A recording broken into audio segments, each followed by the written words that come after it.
জীবনে প্রথমবার গেলাম পার্লারে, সেটা আবার চুল কাটতে। চলো সেই এক্সপিরিয়েন্সটা তোমাদের সাথে এই ভিডিওতে শেয়ার করছি।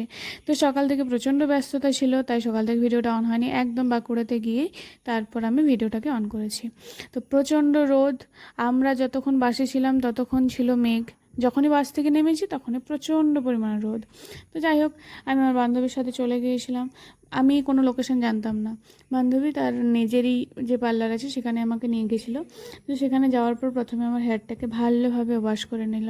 আমি জানি না, আমার আলাদাই শান্তি লাগছিল এই সময়টা। আমার মনে হচ্ছিলো আমি যদি ওখানেই সারা দিনটা যদি আমাকে ওখানে বসিয়ে রাখে, আমি বসে বসে থেকে যাব। তো যাই হোক, তো শ্যাম্পু হয়ে যাওয়ার পর চুলটা ভালোভাবে ওয়াশ করে নেওয়ার পর সেটাকে ড্রাই করে নেওয়া হচ্ছিলো। তো সেটাকে ড্রাই করার সময় আমার মনের মধ্যে একটাই ভয় কাজ করছিল, এরপর আমার চুলটা কেটে ফেলা হবে। কি কষ্ট, কি কষ্ট। হ্যাঁ, তারপর এই দাদাটাই আমার চুলটা কেটেছিল। আমার কি কষ্ট। এই সময় তোমরা আমার রিয়েকশানটা দেখলেই বুঝতে পারবে। যখন দাদা এইভাবে এখানটায় ধরছিল, আমি তো বুঝতে পারছিলাম যে আমার চুল কতটা যাবে। যেহেতু নিচটা চুলে ড্যামেজ হয়ে গেছিলো, আমাকে কাটতেই হতো, কিছু করার নেই। কিন্তু তারপর আমার যে কষ্টটা হচ্ছিল, আমি আর কী করে বোঝাই, কি কষ্ট হচ্ছিল।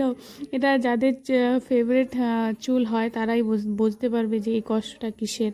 কিন্তু কাটতেও হতো, যেহেতু চুলটা নিচটা ড্যামেজ হয়ে গেছিলো, না কাটলেও হতো না। কষ্ট থাকলেও আর ওই মনের মধ্যে কষ্ট নিয়ে চুলটাই কেটে ফেলেছিলাম আমি।